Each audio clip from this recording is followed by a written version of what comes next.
nuestro módulo de las medidas cautelares en el procedimiento especial sancionador. Veíamos ayer los conceptos generales, básicos, digámoslo así, de las medidas cautelares, cuáles eran los presupuestos para su otorgamiento, ¿no? Los conceptos fundamentales de peligro, de la apariencia del buen derecho, peligro en la demora, de lo importante que es la creación de la razón de ser de este procedimiento especial sancionador y la manera en la que fue creado el mismo, ¿no? Ahora vamos a ver particularmente cómo está establecido su procedimiento y cómo se deben de otorgar o cómo se deben de promover en su caso para poder determinar su otorgamiento o no. Primero que nada, veíamos ayer que en el caso particular del procedimiento especial sancionador, si las cautelares evidentemente se van a poder o se van a exigir en este procedimiento, tenemos que ver cuáles son los supuestos de procedencia del procedimiento especial sancionador, ¿verdad? Para que tengamos claro. Una aclaración muy importante. Las medidas cautelares no se establecen exclusivamente en el procedimiento especial sancionador. Digamos que el procedimiento administrativo sancionador ordinario, que es el genérico, es exclusivamente por violaciones a la normatividad electoral, digámoslo así. En ese también puede haber la determinación de medidas cautelares, pero pues se referirá a todos esos supuestos que no son estos que vamos a ver ahora y que tienen relación con la base 3 del artículo 41 constitucional, con el artículo 134 constitucional y con el tema de la violencia política de género, ¿no? Que ayer estábamos apenas comentando, hoy vamos a ver desde luego algunos matices importantes, ¿no? Estos supuestos que vamos a ver aquí son los supuestos en los cuales se establece este procedimiento especial sancionador, y es el supuesto base sobre el cual se establece este procedimiento tan expedito que habíamos platicado, por el cual se establece esta concesión de medidas o la posibilidad de establecerse medidas cautelares, ¿verdad? Y bueno, pues vamos viéndolos poco a poco y son procedimientos que se establecen a partir de 2014, 2020 en el caso de la violencia política de género. Pero como les digo, salvo la violencia política de género, lo que buscan fundamentalmente es una competencia electoral equitativa y justa, compañeros. Ayer, por cierto, tan pronto terminé de platicar con ustedes la sesión que tuvimos, tomé como aperitivo una entrevista como de 1 hora que hizo un periodista al secretario de Relaciones Exteriores, Marcelo Ebrard. Bueno, pues son unos actos, pero bárbaramente, una promoción tremendamente, pues ya de campaña, de pre-campaña, como lo habíamos platicado. O sea, ¿qué les platicaba yo ayer? Las normas que hoy en día rigen la contienda electoral, compañeros, nos gusten, nos parezcan adecuadas, jurídicamente certeras, o no nos parezcan así, son las que están rigiendo ahorita el proceso electoral ordinario. Ya se eliminó la parte fundamental que tiene que ver precisamente con el tema de la comunicación social, de lo que se puede decir o no por parte de los funcionarios públicos y del tema de la propaganda personalizada. Sí, pero eso ya, digamos, esta nueva reforma liberalizaba esto. Ya quedó ahora sí definitivamente tumbado esto. Faltan algunas determinaciones, por ejemplo, en donde en la Ley General de Instituciones y Procedimientos Electorales, en el nuevo Plan B, se establece que la definición de actos anticipados de precampaña y de campaña ya son aquellas que se dan fuera de los plazos específicamente establecidos por la ley dentro del proceso electoral ordinario, ¿sí? Eso es lo que dice, digamos, el plan B de la reforma que está suspendido ahorita, pero todavía no ha sido declarado inconstitucional, está pendiente por la Corte. ¿Sí? Si esa norma estuviera vigente, de alguna manera todo esto que estamos viendo aquí, ¿sí? En general podría ser violaciones quizá a la normatividad electoral, pero no constituirían actos anticipados de precampaña. Entonces, lo que les digo es, estas normas se supone que lo que hacen es tratar de de mantener el principio de neutralidad por parte de las autoridades, ¿sí? Que quieren competir para un puesto de elección popular, tratar de mantener el piso parejo para todos los demás aspirantes y no se pueden mover. Recuerden que esta reglamentación muy estricta de los actos anticipados de pre-campaña y campaña la pidió también la oposición a raíz de verificar que en el caso de la elección de 2000, con el precandidato y luego candidato Vicente Fox Quesada, como en el año de 2006 con el precandidato y candidato Felipe Calderón, ellos se movieron, hicieron actos anticipados, evidentemente, fuera del proceso electoral para poder posicionar sus candidaturas. En el caso de Fox podríamos ver claramente que no tenía competencia en el Partido Acción Nacional, realmente hubo algunos competidores, pero es cierto que la posición de prevalencia que le dio como buen candidato del Partido Acción Nacional fue que desde que era gobernador de Guanajuato empezó 3 años antes del proceso a hacer actos anticipados y sostenidos de pre-campaña y de campaña, y utilizaba los informes de gobierno para decir que él iba a ser presidente, y en fin, se posicionó fuertemente. En el caso de Felipe Calderón, como ustedes recuerdan, incluso siendo funcionario del gobierno de Fox, o recientemente había renunciado como secretario de Energía, porque ustedes recuerden que el candidato preferido del expresidente Fox era el hoy diputado Santiago Krill, no Felipe Calderón, que había sido presidente del partido, etcétera, etcétera, había diferencias. Y en un rancho aquí en la zona de Jalisco, el ex secretario, o bueno, posterior secretario de Gobernación, ex gobernador del estado de Jalisco, Francisco Ramírez Acuña, destapó al entonces ex secretario de Energía como su gallo para la candidatura a la presidencia de Calderón, fuera de proceso electoral 2 años antes. Y a partir de entonces se empezaron a posicionar. Bueno, ante esos posicionamientos, ante el evidente éxito de esos casos políticos, digámoslo así, pues entonces se generaron esas reglas de actos anticipados de pre y de campaña, ¿sí? Entonces, el asunto es que esas reglas se formaron y se pidieron porque dijeron, oigan, tenemos que ir también anticipando, desde luego, el principio de neutralidad que todos los funcionarios del PRI nos enseñaron que violaban, que utilizaban recursos públicos, que aprovechaban sus cargos públicos, ¿sí? Pero luego también los candidatos del PAN que lograron acceder a la presidencia de la República lo hicieron a través de actos anticipados de posicionamientos indebidos, decían, porque no se los permitía la norma. Fíjense la lógica, ¿eh? Es muy chistoso cómo los discursos jurídicos y de poder son muy interesantes. Fíjese la lógica, decía, no los autoriza y están haciéndolo fuera del plazo y en el plazo. No existía ninguna norma que se los prohibiera. En consecuencia, compañeros, bueno, nunca fue denunciado, pero pues desde luego que se podían hacer posicionamientos. Es a partir de que se prohíbe la realización de actos anticipados de pre-campaña o de campaña, que consisten esencialmente en promover su candidatura, llamar al voto de preferencias electorales a favor de su persona, de decir que van a encabezar un proyecto, en fin, todo lo que significa posicionar una candidatura en el futuro, ¿sí? Bueno, pues eso se prohibió a partir de la reforma de 2007 y ha sido consistente hasta ahora, ¿verdad? Entonces, todos estos actos que hemos platicado, el peligro para México, el posicionamiento anticipado de campaña y de precampaña por parte de los candidatos, el uso o sea, la propaganda calumniosa, denostativa, los actos anticipados de campaña, el uso de recursos políticos y públicos para la promoción de una candidatura, no se permitieron, se prohibieron, ¿verdad?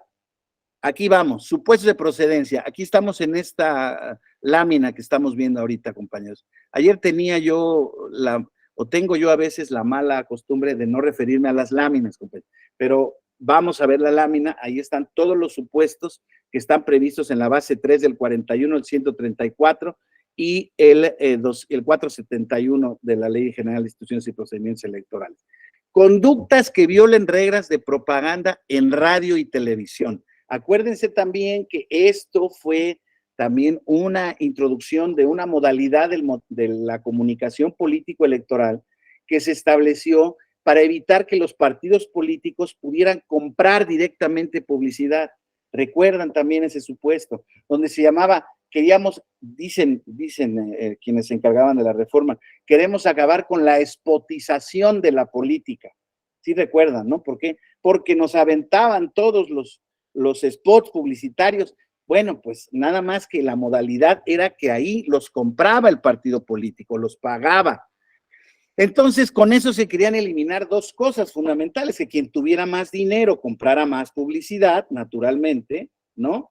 Y que además no hubiera la posibilidad de que terceras personas, incluidas o especialmente dirigidas a los concesionarios de radio y televisión, regalaran espacios publicitarios a determinado candidato o partido político, ¿sí? Entonces, se prohibió y entonces se cambia el modelo de comunicación política y entonces se cambian las facultades, es una de las grandes facultades que se cambia o se dota, o de las cuales se dota al Instituto Federal Electoral en su momento, Nacional Electoral después, a partir de 2014, de que fuera el administrador único de los tiempos del Estado en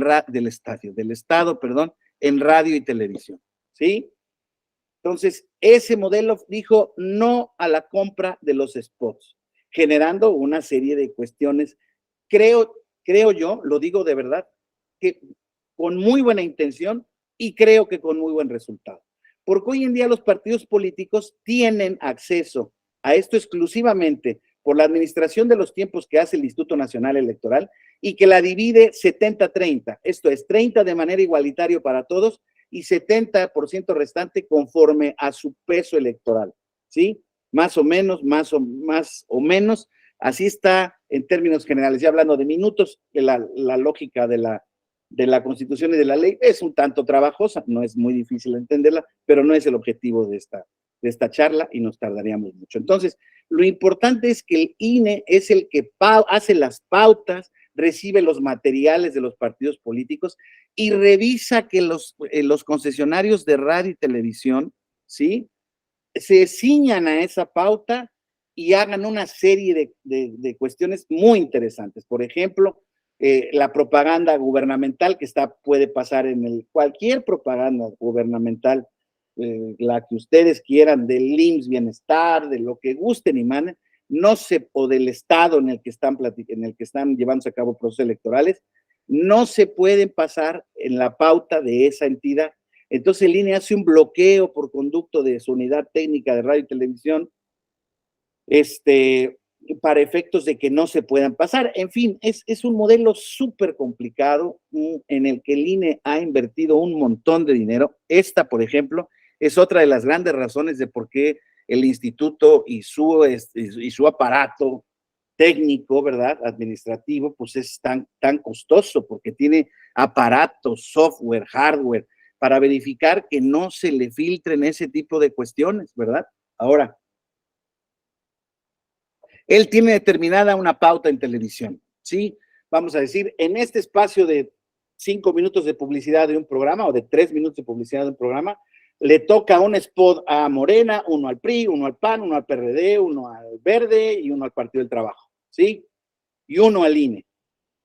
Entonces, en ese tiempo, ahí está un software y un monitoreo, una persona que está monitoreando o una máquina que está, un programa automático verificando que esa pauta sea la que se refleje en ese periodo de tiempo. O sea, pueden identificar perfectamente bien si se compra o si hay publicidad que no está administrada por ellos. Entonces, cualquier conducta que viole las reglas de propaganda en radio y televisión, esto quiere decir, en términos generales, la adquisición propia o por parte de terceros de propaganda en radio y televisión, está prohibida y se puede denunciar. ¿Ha pasado? Sí pasa de repente. Pasa de repente que a lo mejor las concesionarias se equivocan del material que deben de pasar. A lo mejor le pasan dos spots al PRI y no uno al PAN. ¿Sí me estoy explicando? Entonces, el partido político que también tiene, mediante ese acceso a la mesa del Consejo General del INE, verifica y dice, aquí me están violando mi pauta, etcétera, etcétera, es necesario que se corrija, ¿sí? Este es uno de los supuestos. Segundo de los supuestos, compañeros, propaganda calumniosa. Ya veremos en el siguiente módulo, que creo que ya también vi que me toca a mí, y me va a dar mucho gusto estar otra vez con ustedes. Vamos a ver el tema de la calumnia en materia electoral, que es uno de los espacios en donde todavía queda vigente este tema de la calumnia, porque a nivel penal, que era una figura de corte penal, ha desaparecido prácticamente en toda la legislación federal y de los estados de la República. Pero únicamente queda el concepto para identificar el tipo de propaganda política que está prohibida en nuestro país, ¿sí? Y ese tipo de propaganda que está prohibida, pues es particularmente la propaganda calumniosa.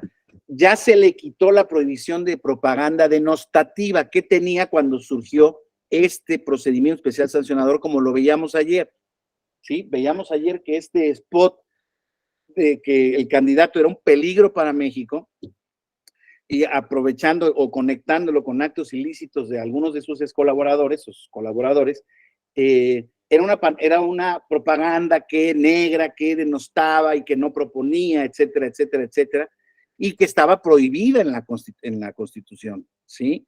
Entonces, en ese sentido, ¿no? Entonces el INE, el tribunal dijo, sí tiene razón, hay una apariencia ahí de que no está generándose un contexto de lucha equitativa o de contienda equitativa. Entonces, en efecto, eso después se evolucionó y a partir de 2017 se quita el calificativo de propaganda denostativa y únicamente se queda la propaganda calumniosa, que la propaganda calumniosa, insisto, es aquella que se basa en la imputación dolosa de hechos ilícitos a una persona, partido, candidato, a sabiendas de que es falso, ¿sí? Ya lo veremos con todo detalle, pero en esencia todo el mundo tenemos idea de lo que es la calumnia, ¿no?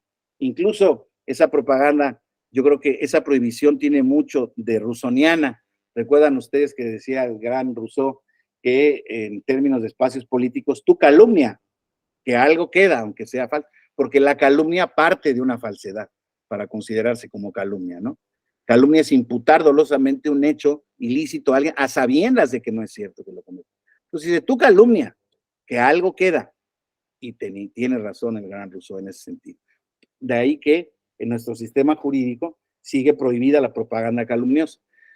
Propaganda gubernamental de cualquier ámbito de poder y las excepciones que establece el 134 son en los programas educativos, en los de protección civil y los de seguridad social, ¿sí?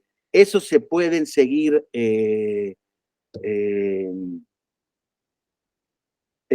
ahorita termino y ahorita te contesto, Jaime. No se puede hoy en día, particularmente, en el caso de los estados de México y de Coahuila, que están en campaña electoral, en proceso electoral, no se puede pasar propaganda gubernamental y ahí uno de los efectos de la pauta es que no puede haber, pues, exposición mediática o propaganda del gobierno federal tratando de influir en el proceso electoral en ese sentido. Entonces, por ejemplo, son muchísimos, solo informativa, en efecto, dice Jaime Mauricio, y particularmente en estos tres rubros que le decía yo, educación, protección civil, caso de desastres, o de la seguridad social y la salud. Entonces, en ese tipo de cuestiones. Pero me voy a hacer un pequeño detenimiento donde me pregunta Jaime Mauricio Pérez, el spot que circula en Puebla de Hoy Toca Gobernadora, no lo conozco, es propaganda denostativa, aunque no refiere a alguien específicamente. Pues no conozco el spot, Jaime Mauricio, pero lo que sí te puedo decir es que hay que ver quién, no, denostativa no me parece y en cualquier caso no estaría prohibida, ¿eh? Yo creo que si no hay destinatario, si solamente es un emisor, pues se podría considerar como que es un mensaje genérico. No veo ahí yo en este ejemplo que me dices, suponiendo que el contenido de la propaganda sea hoy toca gobernadora en Puebla, así como está, no le veo mayor problema, ¿no? No es denostativo, al contrario, digamos, es positivo en favor de las mujeres. Lo que habría que ver es si ese spot luego se puede vincular con alguna mujer que está posicionándose y entonces ahí entonces sería un spot prohibido, pero vamos a ver por qué, porque sería un acto anticipado de pre-campaña, de campaña. Pero vamos a seguir con esta cuestión. Propaganda gubernamental, ya vimos en cualquier ámbito de poder, ¿sale? Propaganda gubernamental del gobierno. Luego, propaganda gubernamental personalizada. Esto quiere decir que como motivo de mi cargo de gobierno, yo hago propaganda gubernamental en apariencia disfrazada en la Secretaría de Comunicaciones y Transportes, de la que yo estamos haciendo un reemplacamiento que va a ser barato, un programa de verificación, lo que ustedes gusten y manden en cualquier secretaría de cualquier naturaleza, apareciendo el titular en radio, en televisión, en medios sociales, en prensa escrita, no se puede, está prohibido por el 134. No se puede vincular a la persona con la propaganda gubernamental, lo cual, insisto, nos ha metido en muchos problemas, compañeros. ¿Por qué? Porque este tipo de prohibiciones lo que fomentan es el saltarse la ley con apariencia de legalidad. Entonces, como dicen ahora, no estamos en el supuesto de prohibición. No soy yo, digamos, es mi familia, pero mi esposa es muy conocida. Ahora veremos un caso, haremos referencia a un caso en donde la esposa del gobernador de Nuevo León obtuvo una sentencia por violencia política de género a raíz de toda la campaña del gobernador de su esposa. Entonces, el asunto es que las gentes, los que ostentan un cargo público, tratan de burlar la ley haciendo cosas que no están expresamente tipificadas en ese sentido, ¿sí? Y es donde hoy en día la Cámara de Diputados dice es que el Tribunal Electoral habla de fraudes a la ley y tipifica conductas que no están prohibidas, ¿me explico? Pues el Tribunal Electoral siempre ha castigado conductas que no estaban necesariamente prohibidas, sino que violen un principio constitucional, porque estamos en un ámbito también que lo tenemos que identificar. Las elecciones constitucionales, los procesos constitucionales electorales no son ámbito privado, compañeros. No les aplican las mismas reglas del derecho civil, no les aplican los mismos principios, ¿sí? Son actos reglados de naturaleza pública. El derecho electoral, el derecho político electoral, es un acto de naturaleza pública y entonces tenemos que respetar las reglas. Y es cierto que el derecho administrativo sancionador electoral, al compartir principios elementales del proceso punitivo o del derecho penal, dice que nullum crimen sine pena o nula pena sine lege. No hay crimen, no hay pena si no hay una ley que lo castigue. De acuerdo, en el ámbito del derecho penal, estrictamente. Pues en el sancionador electoral, si bien es cierto, existen esos mismos criterios orientadores, pueden existir todo un montón de temas de fraude a la ley que terminan por infringir el principio que se está prohibiendo. Por eso es que a veces el tribunal se le acusa, incluso a la Suprema Corte, de proteger tipos abiertos. Pues claro, porque insisto, los tipos se tienen que hacer lo más abierto posible en esta materia porque la experiencia ha dictado en el ámbito jurisdiccional, ha dictado las pautas de que los candidatos, precandidatos, actores, funcionarios gubernamentales se saltan la ley con actos de apariencia de licitud, con apariencia de licitud. Voy a ver qué dice Jaime Mauricio para no dejar. En Yucatán, el gobernador fue sancionado con una amonestación pública por parte del Congreso por propaganda gubernamental en las elecciones intermedias. Sí, en Yucatán y en un montón de estados.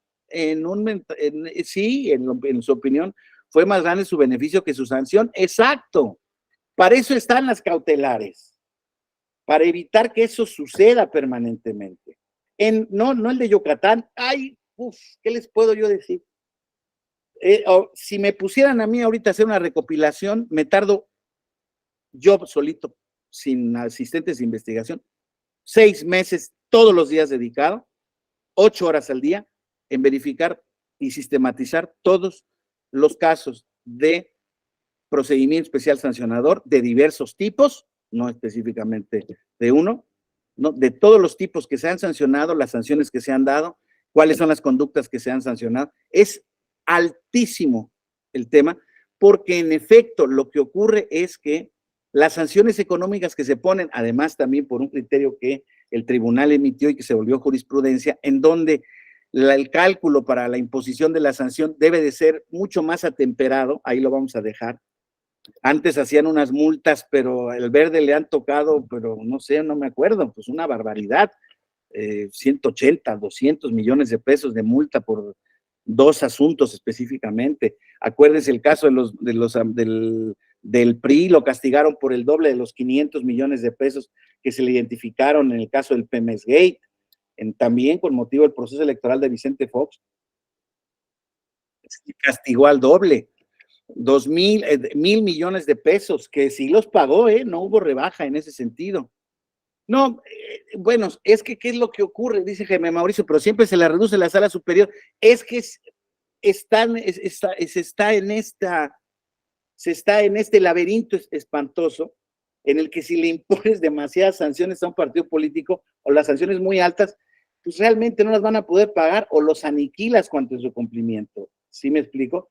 Por eso están las cómodas mensualidades. Hoy en día lo que están buscando los partidos políticos es, en la legislación del plan B, es que únicamente se puede reducir máximo, ya no me acuerdo ahorita si es el plan B, pero creo que es el 25% anual. Y antes esas condiciones, esos temas no había, porque insisto, lo que se hacía era un cálculo, cuánto me cuesta violar la ley y cuál es el beneficio que me da en ese sentido. Fue lo que hizo el Verde cuando les platicaba yo en este tipo de esos dos procesos electorales, en la veda electoral, cuando mandó a más de 100 influencers a mandar twitters primero twitters y luego Instagram, historias de Instagram, diciendo que ellos estaban a favor del Verde, ¿no? ¿Para qué? Pues para que jalaran mayor tema. Y es muy chistoso porque en ninguno de los dos casos, incluso con la penetración que tenían en su conjunto los influencers, ni en el 2015 ni en el 2021, perdón, sufrieron algún beneficio significativo en su votación. Eso es algo muy interesante, pero eso es casi de otra materia, ¿no? Comunicación, sociología, etcétera, etcétera. Pero bueno, pero se llevaron en esos dos asuntos un montón de unas sanciones importantísimas, 70 y 50, 100, casi 200 millones de pesos. Entonces, claro, se les va descontando y entonces, bueno, voy a seguir haciendo este paréntesis aprovechando que dice el ejemplo del Verde. El Verde ha tenido un montón de sanciones en la historia, ya es reincidente de muchas violaciones a la ley, flagrantes. Incluso acuérdense ustedes que hubo un movimiento, no me acuerdo si en 2018 o en 2020, de que se le quitara el registro al Verde por el incumplimiento a tantas o por la imposición de tantas sanciones que a lo largo de su historia ha tenido. Bueno, pues eso no ha llegado a esas alturas del partido, pero yo creo que están en la tablita respecto de su consideración en ese sentido, porque sí es cierto que ha recibido muchas sanciones por diversos casos, y yo creo que es uno de los partidos que está complicado. Hubo una vez también respecto del tema del padrón electoral, una falta grave respecto ordinaria, no tiene que ver con estos temas de procedimiento especial sancionador, donde se filtró una copia del padrón electoral con todos sus datos. Y no se le achacó, se le comprobó que un funcionario de Movimiento Ciudadano la había filtrado a una plataforma comercial, etcétera, etcétera, y se le puso un multón al partido Movimiento Ciudadano, pero se discutió en ese entonces si la multa adecuada era la cancelación del registro. Si ustedes me apuran, y para preguntarlo, la verdad es que yo creo que hay más de 2 o 3 partidos políticos que se han merecido la cancelación del registro. Yo creo que sí, porque, insisto, sí, Clemente, en efecto, más del 25% de la administración que les corresponda. El artículo 23, sí. Ahora la reforma entonces lo quitaba al 12.5 o al 10%. Sí, esto ha sido conforme la reforma, con las reformas, con motivo de todas las sanciones que han tenido. Perdón, se refiere Clemente Cristóbal a lo que les decía yo, ¿no? Que hoy en día existen ya límites al descuento, a cómo se pueden pagar las multas. Y además se dice que no pueden ser acumulativas en la nueva reforma, etcétera, etcétera. Entonces, sí, eso se ha ido haciendo así con base en la experiencia, Clemente Cristóbal. Pero les vuelvo a decir, como estamos nosotros en un sistema parlamentario, compañeros, y los partidos políticos son los representantes de las opciones plurales del país, ¿verdad? Y ellos son los que gobiernan los partidos políticos, son los que emiten sus leyes, ¿verdad? Que van a ser dirigidas hacia ellas, pues obviamente han tendido a flexibilizar las reglas de sanciones, sí, claro, entonces está con todo el tema de vicios de que el dinero con el que pagan las multas es el de nuestros impuestos, el dinero con el que operan los partidos políticos en general es el que se deriva de nuestros impuestos, el financiamiento público. Pero bueno, insisto, aquí lo importante o lo perverso es que lo que les decía yo, no sé si anticipado ayer o en algún otro diplomado lo dije, lo voy a decir ahorita. El esquema es muy complejo porque al ser los partidos políticos los que hacen las leyes, ellos no se van a pegar un balazo en el pie respecto del tema de sus privilegios, respecto del tema de sus prebendas, derechos, prerrogativas, etcétera, etcétera, y en su caso de sus sanciones. Y entre ellos, naturalmente, pues existe pues un pacto de solidaridad no escrito. Vean ahora, primero, fíjense, estuvo el plan B de la reforma electoral porque hubo un plan A que falló. Y en ese plan A falló porque no se obtuvo la mayoría calificada por parte del partido de Morena, el gobierno, porque le faltó una parte de la oposición. Pues no pasó en la Cámara de Diputados y en consecuencia ahí se quedó, porque hubo lo que se llama este bloque de contención. Sí pudo pasar el plan B, que fue de recuerdo de reforma electoral, para lo cual se requería exclusivamente una mayoría simple.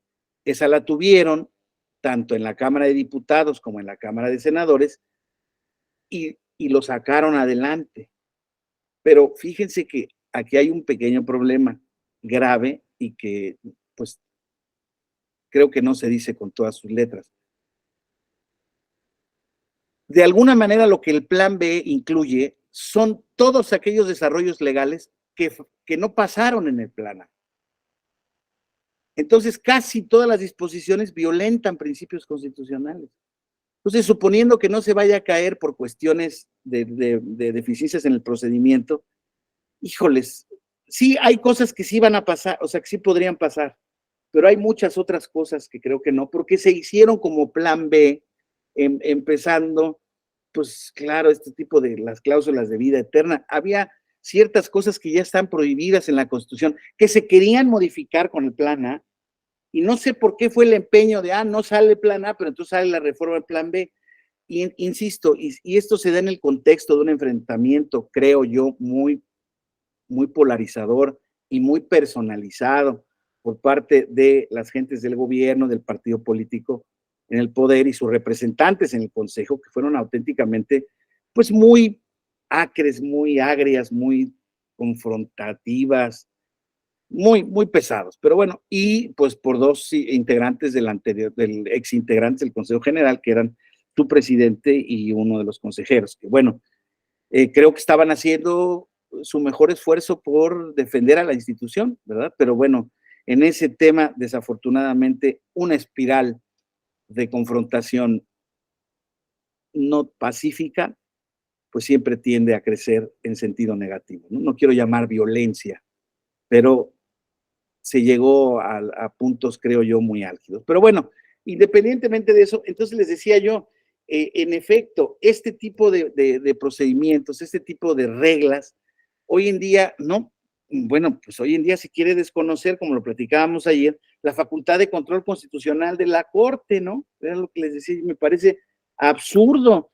si ellos mismos han sido los que han pedido esos mecanismos en su momento para la protección cuando eran oposición y la Corte les dio la razón, se invalidaron diversas leyes vía acciones de inconstitucionalidad, gubernamentales, electorales, etcétera, etcétera, pero hoy en día ya no se quiere, ¿por qué? Porque se está en la posición de poder. Entonces, yo creo la verdad es que ahí estamos en este tema perverso. Les decía yo, pero no concluí la idea. Entonces sale el plan B y en ese, pues también se logra la mayoría, pero ya no era necesidad de la mayoría calificada.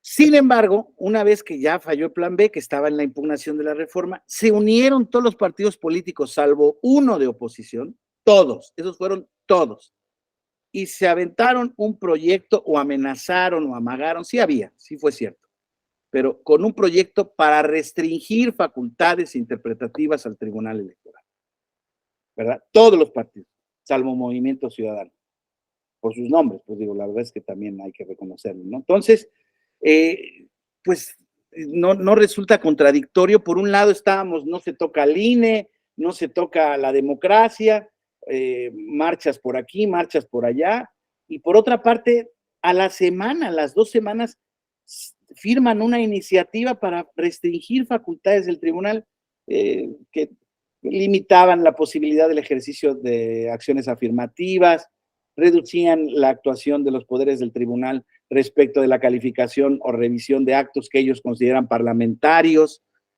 respecto de la organización o la elección de dirigencias partidistas, el tribunal no podía meterse, por ejemplo, pues, o sea, francamente en retroceso de todos los partidos. Entonces, yo ahí veo, compañeras, compañeros, yo ahí veo, pues, actitudes auténticamente regresivas, de verdad, no respetuosas del marco legal. Y les vuelvo a decir, todos estos supuestos que estamos viendo aquí, no se los inventó nadie, son reglas constitucionales. Les doy mi palabra. Todos, yo sé que ustedes me creen, pero es muy difícil oír los discursos de los partidos políticos y no enojarse y decir, oigan, pues es que esto fue lo que ustedes pidieron, ¿no? Hoy en día no hay ya una lealtad con estas reglas, si se quieren cambiar ahorita. Y también termino la idea de lo que les estaba platicando. Ayer el candidato Ebrard, bueno, llamó al voto, dijo que era la mejor opción, dijo que era el tal, que iba a ganar la encuesta, que iba a ser el mejor presidente. O sea, un acto de campaña anticipado puro y duro. ¿Qué les decía yo? La reforma del plan B, lo que hacía en ese supuesto era decir, no, cuando tú vayas a calificar un acto como anticipado de pre-campaña y campaña, hay que estar al proceso electoral, que era una condición que anteriormente no se limitaba, o sea, no se circunscribía a los actos de campaña afuera del proceso electoral, sino afuera de todo tiempo electoral, o sea, fuera de cualquier posible pre-campaña y fuera de cualquier campaña, pero no dentro del proceso electoral. Pues justamente para eso surge la norma, para castigar los actos anticipados antes de que inicie un proceso electoral. Fue lo que pasó con Fox y fue lo que pasó con Calderón. En esos casos estaba prohibido para eso se pensó la prohibición, pero bueno.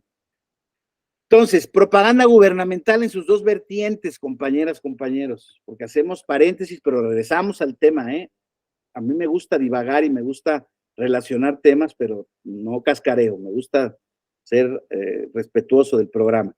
Luego, uso inequitativo de recursos públicos en la contienda electoral, precisamente en este tema de la propaganda gubernamental. El 134 constitucional también establece que en los recursos públicos que manejen las autoridades del país no deberán utilizarse en campañas electorales o para influir indebidamente en un proceso electoral.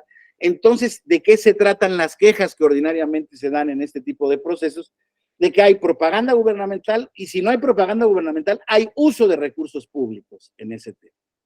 Claro, son cuestiones complicadas de probar, ¿no? Pero puede haber presunciones y ya hay estándares de prueba mucho más laxos que el tribunal ha construido porque en efecto pues no se tienen acceso a los cheques, a las cuentas, por lo menos no de manera inmediata, ¿verdad? A los presupuestos, en fin, y eso se tiene que resolver de manera rápida y veloz. Entonces, si aparece un logo, un camión, una camioneta con un logo del gobierno del estado y de ahí se baja el sujeto, pues está usando la camioneta del gobierno del estado, está usando recursos públicos, ¿verdad? Incluso se anuló una elección de diputados por esa causa, pero bueno, no es motivo de este tema. Estamos en este caso de procedimiento especial sancionador. Propaganda gubernamental personalizada. Uso inequitativo de recursos públicos, ya lo vimos. Contravengan las reglas sobre propaganda política o electoral, 246 al 250 de la ley JIPE vigente. Esto quiere decir que pongan propaganda en lugares prohibidos, que se digan particularmente que se pongan en lugares no prohibidos, que se coloquen, por ejemplo, en espacios públicos, en mobiliario urbano, etcétera, etcétera, ¿no? Reglas de la propaganda gubernamental. Luego, actos anticipados de pre-campaña o campaña, compañeros. Ya lo decíamos y lo platicábamos, ¿no? Viendo este tema, es otro supuesto del procedimiento especial sancionador que requiere de una actitud, una actuación rápida, veloz, para sancionar o inhibir la conducta que se está dando. Y luego, por último, a partir de 2020, les decía yo ayer, felizmente se establece este tema de las denuncias relacionadas con el tema de la violencia política de género, que como ustedes saben es un tema que ya se había venido manejando por la jurisprudencia del tribunal, sobre todo a raíz de sus actuaciones con los criterios de paridad de género que se habían emitido para el registro de las candidaturas y posteriormente la integración de los órganos de representación popular, ¿no? A la par que se fue desarrollando ese tema, esas acciones afirmativas en favor de las mujeres, se fue desarrollando jurisdiccionalmente este tema de la violencia política de género, donde las mujeres empezaron a quejarse de que, bueno, de que aplicaban estereotipos de género sus compañeros en sus discursos políticos, en su propaganda, y decían que una mujer no podía gobernar, que una mujer tenía que quedarse en su casa, en fin, como muchos otros elementos que fueron puestos siempre en PES. Violencia política de género, siempre en PES. El 274 establece esto, porque lo que busca en el caso de la violencia política de género, ahorita lo vamos a ver, pues es que sea rápida la determinación y haya medidas cautelares y haya medidas de protección rápidas, ¿sí? Les diría yo que hoy en día, insisto, la violencia política de género es uno de los temas muy sensibles que hay, también es muy recurrido, y les debo decir también que tampoco es que todo lo que se denuncia como violencia política de género es sancionado, hay que verificar si en efecto está en ese supuesto o no. Entonces, si hay muchas demandas, hay muchas denuncias, hay muchas quejas en ese sentido, hay procedimientos, pero hay sanciones a favor y hay en contra. No les podría decir un porcentaje, pero pues, más o menos sí hay, generalmente, tanto hay sanciones como no hay sanciones. Depende mucho del caso, ¿no? Entonces hay que estar en este tema. Entonces, estos son los supuestos, compañeros, de el procedimiento especial sancionador, donde se podrán emitir, ¿no? Las medidas cautelares. El 471 nos establece cómo se procede en ese. ¿Qué habíamos visto ayer respecto a la característica de las medidas cautelares? Que son, una de sus características es que son accesorias. ¿Estamos? En consecuencia, debe de haber una denuncia que trate de sancionar una conducta por el procedimiento especial sancionador, que tendrá que ser relacionada con estos supuestos que vimos en la lámina anterior. Hasta ahí estamos claros, ¿verdad? Si hay dudas, por favor, me detienen, ¿eh? Entonces, presentamos la denuncia. Requisitos de la denuncia, ¿no? Debe de estar escrita, debe de estar basada en debe de tener una narración de hechos, debe de tener las pruebas. No me meto demasiado porque realmente no, tampoco ni siquiera es muy explícita la norma, pero desde luego sí tiene sus requisitos, sus reglas generales de todos los medios de impugnación por escrito, decir quién es la autoridad que está violando, la persona, el sujeto que viola o que remite la conducta que se está realizando, insisto, cuáles son los hechos, cuáles son las pruebas, la firma, así, ¿no? Una vez recibida la denuncia por la Unidad Técnica de lo Contencioso Electoral, hasta el momento esa sigue siendo la unidad del Instituto Nacional Electoral que lleva a cabo estos procedimientos, compañeros. En la reforma del Plan B se propone una reforma a esta unidad, que ya no se va a llamar de lo técnica de lo contencioso electoral, es algo así como unidad jurídica, ¿sí? Y de lo contencioso, alguna cosa así. Pero bueno, esta es la que lleva, instruye el procedimiento y ve en 24 horas a partir de su presentación, verifica si se admite o si se desecha la queja. Si se admite, convoca una audiencia de pruebas y alegatos dentro de las 48 horas siguientes a la... Sí, hay que distinguir. En este tipo de casos estamos en procedimiento especial sancionador. También aplica lo de los plazos, así estamos en proceso electoral o no. Si estamos dentro del proceso electoral, los plazos serán hábiles todos los días y horas. Si no estamos en proceso electoral, a pesar de que es un proceso expedito, los días inhábiles no cuentan. ¿Sale? Hay una pregunta que me hizo algún compañero. Entonces, aquí hay dos cuestiones, fíjense. Las medidas cautelares se pueden solicitar por parte del que presenta la denuncia o la unidad técnica de lo contencioso electoral lo puede verificar y lo puede determinar de oficio las medidas cautelares. ¿Sí? Eso es una parte importantísima. Normalmente en otro tipo de litigios las medidas cautelares se solicitan. ¿Sale? Aquí pueden ser solicitadas o pueden ser advertidas de oficio. Dependerá de la naturaleza de la conducta, ya lo vimos, pueden ser muchas conductas. No quiero decir miles, pero sí pueden ser cientos de conductas tipificables que podemos imaginarnos ahorita. Oiga, ¿y esta puede ser? Pues sí, sí podría ser. Oiga, ¿esta puede ser? Pues podría no ser, pero hay que estar al caso concreto. Luego, entonces, si se determina que hay medidas cautelares, entonces se propone a la comisión, a la unidad, a la Comisión de Quejas y Denuncias del Instituto Nacional Electoral para que se lleven a cabo o se determinen las medidas cautelares. Otra aclaración muy importante, compañeros, para que no haya una omisión de mi parte, que creo que es básica y todo el mundo lo sabe, pero hay que decirlo. Estamos hablando de la Ley General de Instituciones y Procedimientos Electorales. Es general, ¿sí? Regula bases para todos. Pero realmente lo que estamos viendo aquí es cómo proceden las medidas cautelares en un proceso de naturaleza federal, ¿verdad?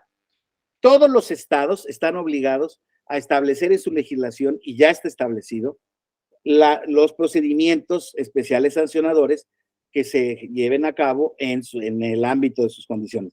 Y ahí, evidentemente, pues la unidad técnica de lo contencioso pues no conocerá, ¿verdad? Porque son procesos electorales locales. Hoy en día, todos los procedimientos especiales sancionadores que se están llevando a cabo tienen que generarse en el ámbito de la legislación estatal en que se están desarrollando. ¿Estamos? Entonces, serán los órganos que determine la ley. Normalmente son las secretarías ejecutivas de los estados, de los OPLES de los estados, cualquiera que sea el nombre de los mismos, y termina determinando las sanciones el Consejo General normalmente, en términos de la legislación estatal. Luego, esas determinaciones sobre medidas cautelares que se den en los estados se podrán impugnar ante el Tribunal Electoral mediante, bueno, desde luego, primero ante el Tribunal Electoral del Estado, ¿verdad? Y el Tribunal del Estado hará su determinación. Si sigue el litigio, se vienen ante la Sala Superior en juicio electoral. Bueno, ante la Sala Superior o ante la Sala Regional, dependiendo del tipo de elección. Pero ya eso es, digamos, son complejidades específicas de los procesos locales. Aquí estamos viendo como modelo cómo procede a nivel del Instituto Nacional Electoral, ¿eh? Es muy importante esto que estamos viendo. A ver, voy a ver aquí un tema. El incumplimiento de la medida cautelar se denuncia con otro PES. Se puede denunciar de la manera en la que tú lo determinas, o sea, mediante un incidente de incumplimiento de medidas cautelares, o se puede establecer un procedimiento del especial sancionador por el incumplimiento a las medidas cautelares decretadas por cualquier autoridad, ¿sí? Te diría yo que la medida ordinaria que se hace en ese sentido es hacer referencia a incidentes de cumplimiento en la sentencia en las que se dictan las cautelares o en el procedimiento. se puede establecer un PES y si así se establece, se le da número y se sigue en ese sentido, sí. Ahí digamos que el procedimiento del tribunal es laxo en ese sentido. Entonces, estábamos en este tema. ¿Qué ocurre en este asunto cuando estamos ante los órganos desconcentrados del instituto? Porque ahorita estamos en una circunstancia, por ejemplo, de pensando de cómo se podría denunciar a los candidatos presidenciales, pues no hay duda, ante la unidad técnica de lo contencioso, porque es una aspiración a presidente de la República, ¿sí? Pero hay muchísimos casos que se tienen que ver con actuaciones prohibidas de las que hemos visto en la primera lámina, pero que van relacionadas con elecciones a diputados federales, a senadores de la República, y esas se tendrán que llevar a cabo ante los órganos desconcentrados del instituto, dependiendo los distritales o los locales, dependiendo el tipo de aspiración o de la elección a la que se esté denunciando. Entonces, en ese sentido, se establece un sistema descentralizado de colaboración por parte de los órganos distritales o locales del instituto, ya que las denuncias que se refieren a conductas que se hayan cometido en ese ámbito geográfico deben presentarse ante ellos y ellos son quienes ejercen el procedimiento de medidas cautelares. Entonces, normalmente ese tipo de procedimientos ante los órganos desconcentrados, insisto, se instruyen, pero llevan a cabo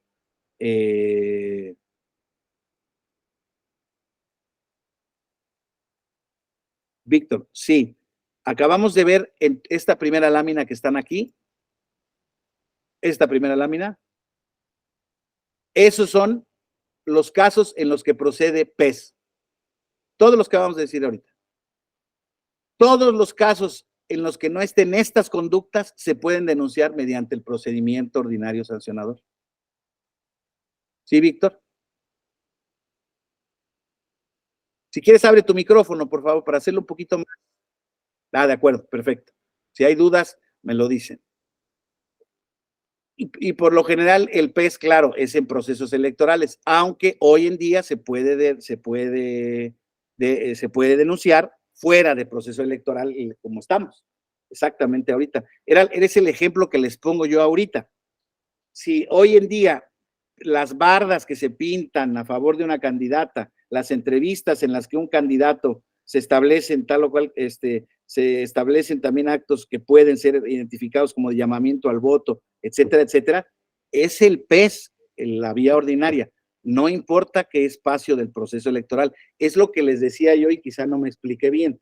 La reforma electoral ahora, la que está suspendida, la del B, quiere condicionar a que todo esto sea en el proceso electoral. Y hoy en día no hay límite de proceso. Precisamente, si son actos de campaña anticipados, si son propagandas calumniosas desde ahorita, no importa. Si hay propaganda personalizada, todas se pueden denunciar vía PES. Esta es la vía. ¿Estamos? Porque insisto, de lo que se trata o de lo que se ha pensado, de lo que se pensó en el establecimiento de este medio impugnativo, es que este medio impugnativo sanciona o previene conductas o inhibe conductas que son determinantes en el resultado de la elección o en el posicionamiento, etcétera, etcétera. Dice Jaime Mauricio Pérez Cruz, perdón, esto ya lo habíamos platicado ayer, maestro, y lo de los carteles de Claudia sería un PES ante el INE, han sido 25 peces, perdónenme la ironía, pero han sido muchos peces ante el INE. Todas han sido prácticamente en su contra, han sido, híjole, lo que pasa es que ahorita no tengo la cuenta, pero han sido, por lo menos yo le pedí la cuenta en más de 7, en donde se han obligado en diversos estados del país a borrar las bardas en ese sentido. Ay, por cierto, estaba yo leyendo una noticia justamente hoy en día, hoy que estaba antes de entrar a la clase, en donde hoy en día incluso hay un tema donde se determinó que hay unos carteles en la Ciudad de México que están publicados o que están, bueno, no carteles, bardas también que están pintadas a favor de Marcelo Ebrard, pero Ebrard se deslindó y se comprobó, no me pregunten de qué manera, no conozco, fue una noticia que escuché el día de hoy, leí el día de hoy, se comprobó que los carteles no los había pintado, o sea, los había pintado persona distinta, y ella salió a decir, bueno, para que no nos vayan a echar la culpa, vamos a borrar nosotros, el gobierno del estado, de la Ciudad de México, perdón, vamos a borrar esos carteles, ¿sí? Entonces, sí, todas esas denuncias, las mañaneras, si en la normativa local, termino, si en las mañaneras se denuncia una actividad irregular del presidente porque está llamando al voto, está haciendo posicionamiento o propaganda gubernamental indebida, es mediante PES. Si se denuncia a un candidato presidencial o aspirante, es mediante el PES, porque estamos en todos estos supuestos de la primera lámina, compañero. ¿Sí? Estamos en esos supuestos. Están haciendo fundamentalmente hoy en día actos anticipados de precampaña y de campaña, o propaganda gubernamental, o con uso de recursos públicos. ¿Estamos? Si hay duda me dicen, por favor. Pero esto es muy importante porque pues es justamente la esencia de saber si es PES o no es PES y de cómo vamos. Ya les decía, y este es el PES en el caso federal. Ahorita Elizabeth me pregunta, me dice, si en la normativa local se establecen los supuestos de procedencia del PES, acotándolo en proceso electoral, con esto que usted nos señala, ¿es viable que sustancia por la autoridad administrativa vía PES, aunque no estamos en proceso, o debe seguirse por ordinario? Si no, esta es una buenísima pregunta, Elizabeth. Estoy casi seguro, a lo mejor tú me lo preguntas con conocimiento de causa y entonces me vas a meter un gol, pero estoy casi seguro y me acepto, no tengo la verdad absoluta ni el conocimiento absoluto, que no hay ninguna legislación local que no prevea el PES. Estoy casi seguro. A lo mejor hay varias y se me ha escapado, discúlpenme, pero estoy casi seguro. Y si alguien lo sabe, por favor, necesito que me lo diga para salir de mi vacío. Estoy casi seguro, pero si el supuesto fuera de que la legislación local no establece el PES, claro que la vía que se tiene que pedir por parte del sujeto es el procedimiento ordinario, pero podría pedir también el establecimiento de medidas cautelares. Y ya yéndonos más allá, pensando como litigante, yo diría, a la semejanza de lo que pasó en el RAP 17 de 2006, que lo platicamos ayer, del peligro para México, les digo, es inconstitucionalidad por omisión que en mi legislatura, que en mi orden jurídico, no se establezca este procedimiento y se acote exclusivamente al proceso electoral, porque es contrario a la Constitución. Entonces te pido a ti, si no es al tribunal local, porque dijera que no tiene facultades, te pido a ti, sala regional o sala superior, vía juicio electoral, que decretes que se den medidas cautelares, aunque estemos fuera de proceso, aunque así no lo determina la ley. Creo que no estamos en el caso, pero estoy tomando como cierto tu ejemplo. Y yo estoy seguro que con base en la jurisprudencia, que entre otras cosas ya veremos ahora varios criterios, hay hasta el 2021, compañeros, que fue cuando se dejó de hacer el ejercicio, y se los confieso que no lo he seguido, había más de 85 criterios jurisprudenciales en materia de procedimiento especial sancionador, y ya no digamos en materia de violencia política de género, pero hay muchísimos criterios jurisprudenciales. Entonces, sí, ya la jurisdicción electoral federal, Elizabeth, tendría la necesidad de que se dictaran las medidas cautelares, se decretara algún tema de inconstitucionalidad y se siguiera la vía por orden del Tribunal Electoral. Les voy a poner un caso muy ilustrativo. En varias legislaciones de los estados, hasta el año de 2014 por lo menos, ya que se había dado la reforma en derechos humanos, y les voy a decir claramente, en el caso de Jalisco, no existía el juicio para la protección de los derechos político-electorales del ciudadano en la legislación de Jalisco. No existía. Entonces, cualquier reclamo de JDC que se iba ante el tribunal local decía, no tengo jurisdicción.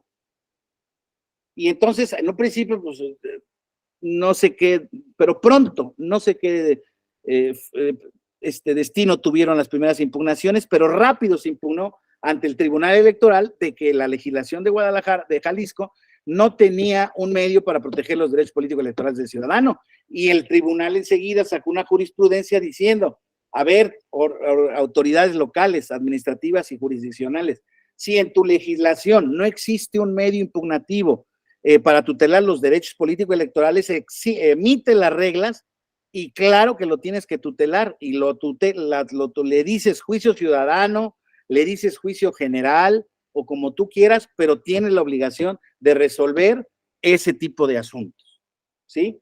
Eso se dio en el ámbito de JDC ordinario.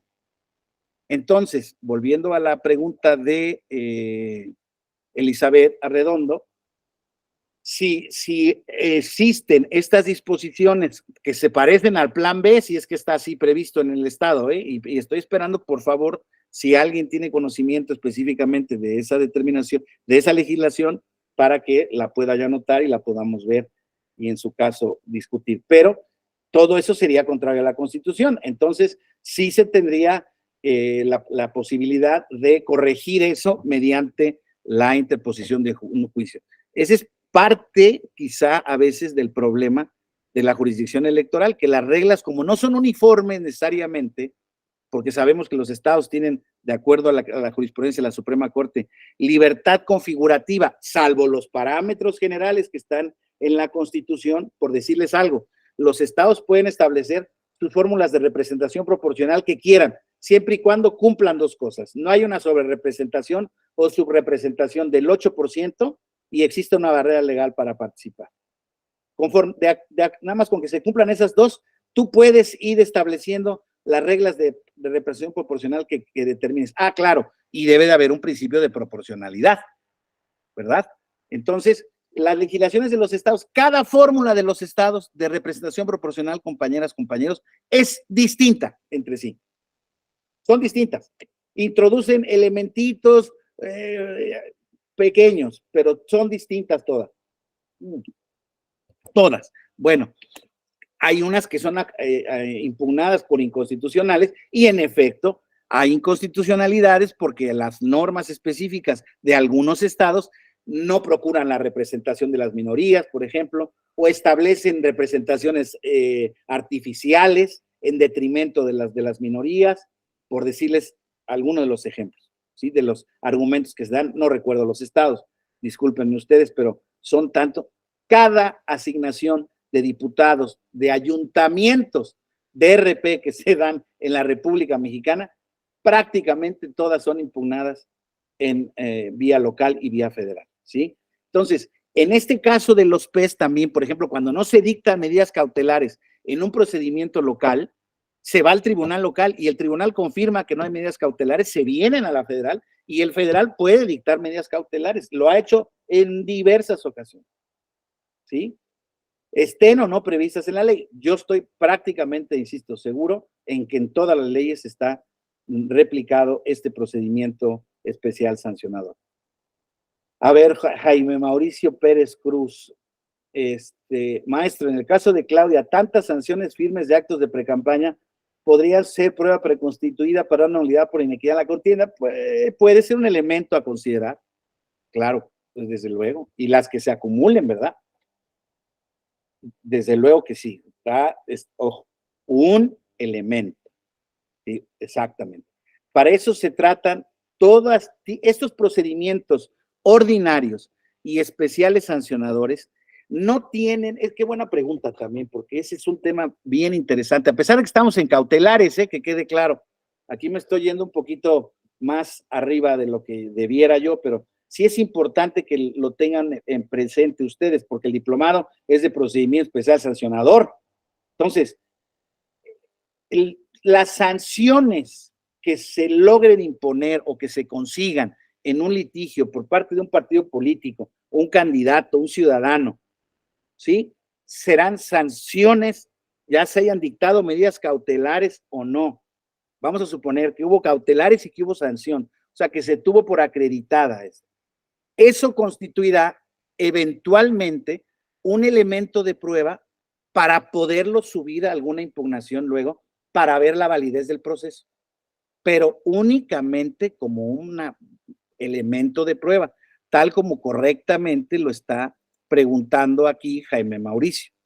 Es una prueba preconstituida para una nulidad por inequidad en la contienda, podría ser, sí, absolutamente. Entonces, es muy importante que vean que no tiene una eficacia directa. A veces los litigantes, a mí me ha tocado también ser litigante, quisiéramos que este tipo de cosas fueran tomadas a fuerza, como contabilizadas al momento de establecer la sentencia de nulidad y validez, pero constituyen elementos indiciarios en su caso.